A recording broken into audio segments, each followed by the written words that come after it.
The original authors of Holy Scripture, especially the New Testament, were not people who had much power in society. The apostles were not emperors or kings. They didn't work in the royal court. They weren't wealthy landowners or commanders of armies. They weren't judges or senators.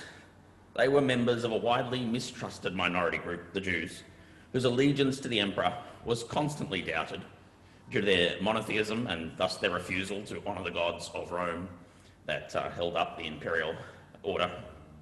Even amongst Jewish people, the apostles and other early Christians were further marginalised as belonging to a fringe sect with suspect messianic beliefs.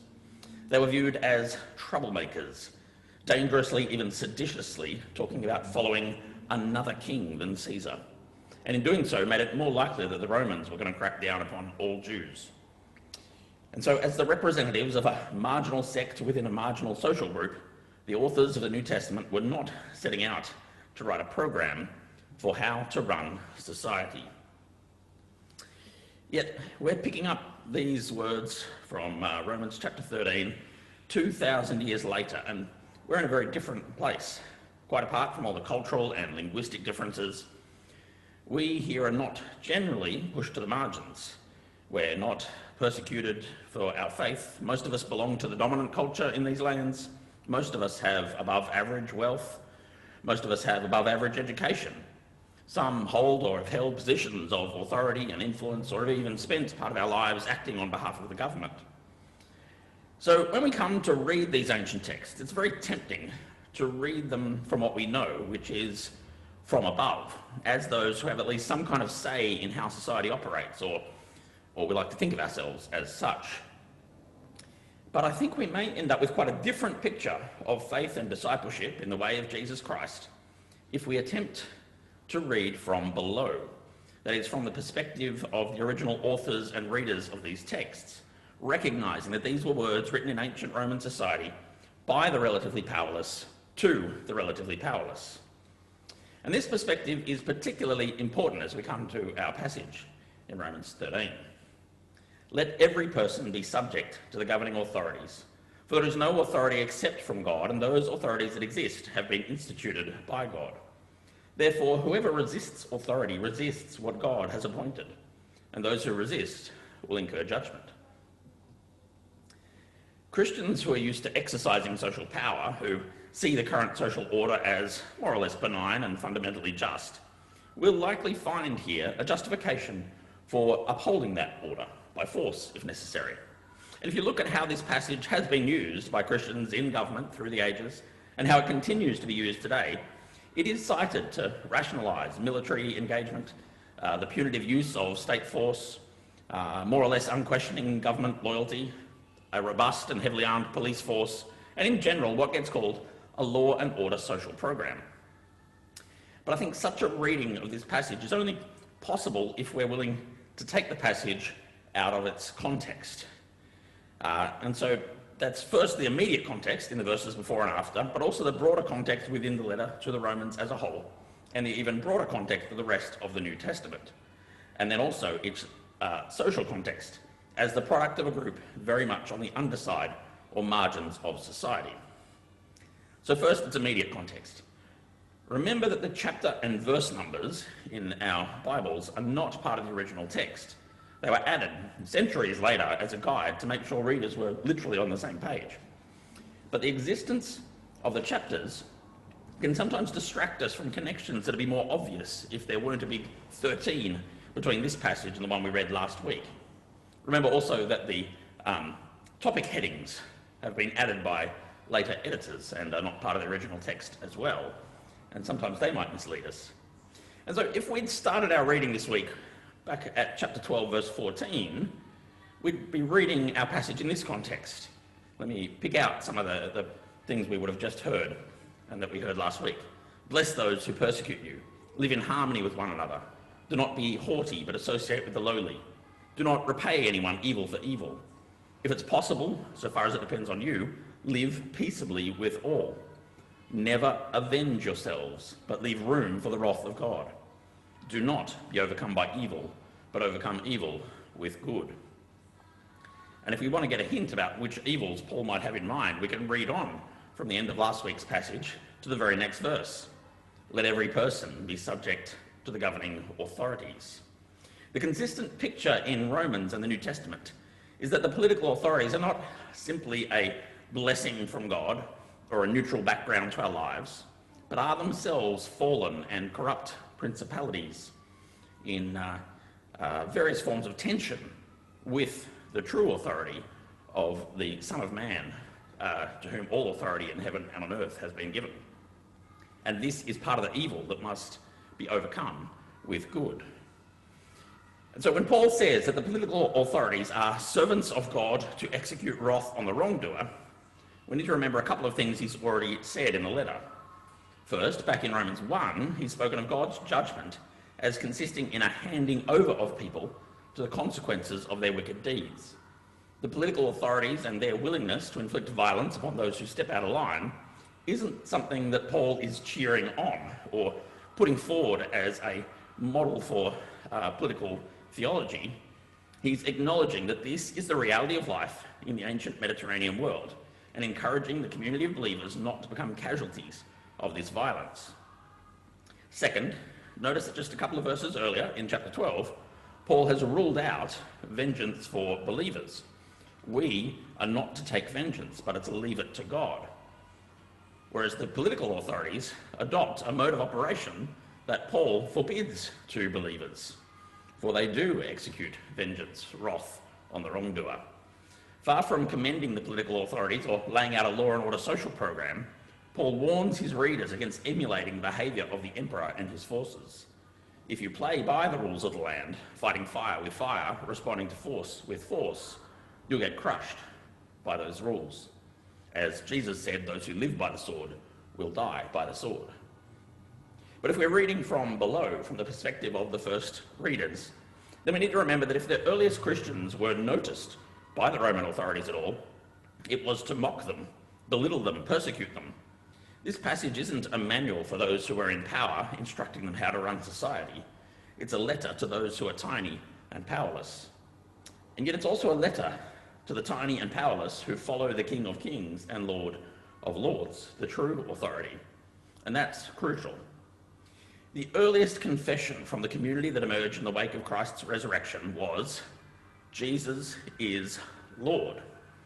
On the one hand, that was a claim about Jesus being included within the identity of the one true God, the Lord. But on the other hand, the language in that context was also irreducibly political. To say that Jesus is Lord is to say implicitly that Caesar is not. And in that context, if you refuse to say Caesar is Lord, you're already in trouble with the authorities. And from the perspective of the authorities, the early church was an unruly lot, seen as a bunch of troublemakers, often subverting or upending the social order. They were a community where the usual hierarchies were subverted or dissolved or upended. Women could be in charge. Slaves were eating freely with their masters. This was unsettling stuff for those looking in from outside. And Rome really only knew one kind of troublemaker: violent revolutionaries. So the risk was that any subversion of the social order, any refusal to fully acknowledge the supremacy of Caesar over all, seemed to the authorities like it could well turn into violent revolt. And in this context, Paul sees how crucial it is to remind the followers of the way, don't give the authorities cause to think that you're one of those violent rebels. Keep your head down, avoid unnecessary trouble. And in this, he's repeating some of the teaching of Jesus. And notice something else in our passage here in Romans 13. Verse 4 calls the political authority God's servant. Now, if we're reading from above, we might think that this makes Caesar very important and fully justified in his forceful upholding of the status quo.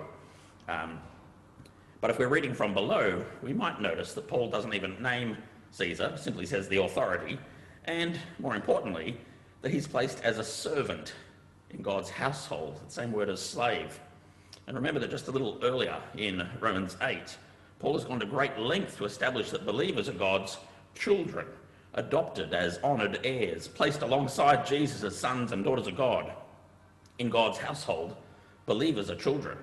Caesar is merely a servant. Paul wants the children to submit to the household slave. Not because the slave or servant is more important, but because such inversions of power and prestige are a faithful echo of Jesus' own deeds and words, because the freedom of the children of God is such that we can voluntarily submit, even to a slave. And now the word submission, or be subject to, that also appears in our passage, has been much abused by church leaders and Christians in authority over the centuries, and it continues to be abused today, being used as a whip or a chain to enforce coercive authority over another. But as you might have guessed, I think using it that way is a reading from above, assuming that Paul is giving instructions to those who are in charge, rather than comfort and direction to those who are not. Instead, a reading from below, mutual submission that Paul talks about is not about domination or law and order, but it's laying down your will for the sake of another person. Christian submission isn't the inferior submitting to the superior. Jesus submitted to the cross. Instead, submission is a refusal to dominate another. It involves recognizing the other but not letting your ego railroad them. So here in Romans 13, submission is a way of recognizing the government's basic humanity. In Greek, there are many words for obedience. Paul doesn't use them here. He says submission or be subject to. And you can submit without obeying. Remember in the book of Acts where Peter and John were warned by the authorities against preaching the resurrection? They did it anyway and were arrested. And when dragged before the authorities, they didn't deny the validity. They submitted to the punishment and remained respectful even after their flagrant non-compliance.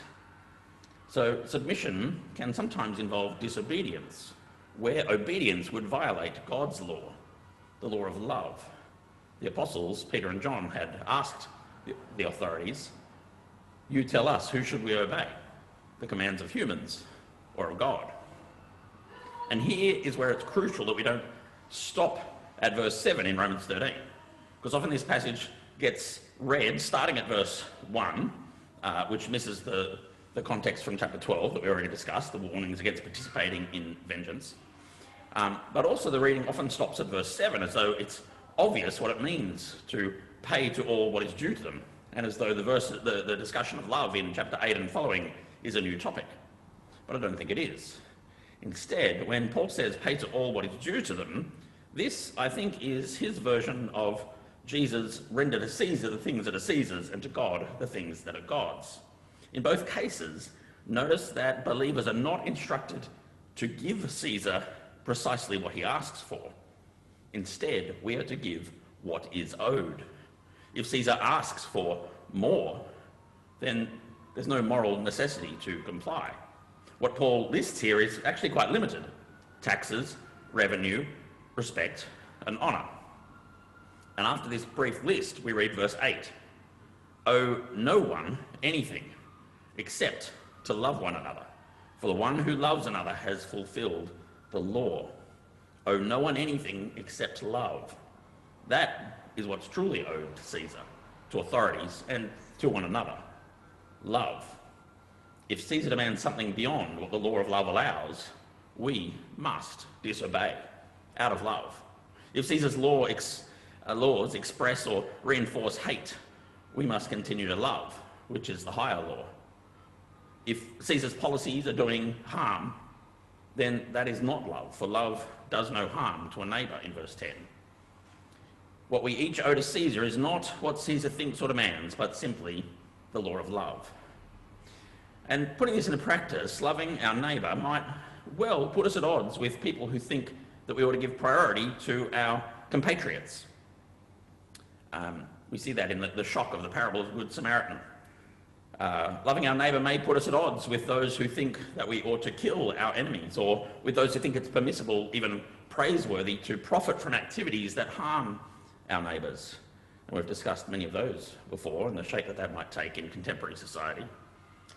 It might put us at odds with those who think that the desires of the wealthy ought to be put ahead of the needs of the many, which is some of the fundamental logic of our political and economic system. And this, therefore, is a radical message. The supremacy and sufficiency of the law of love.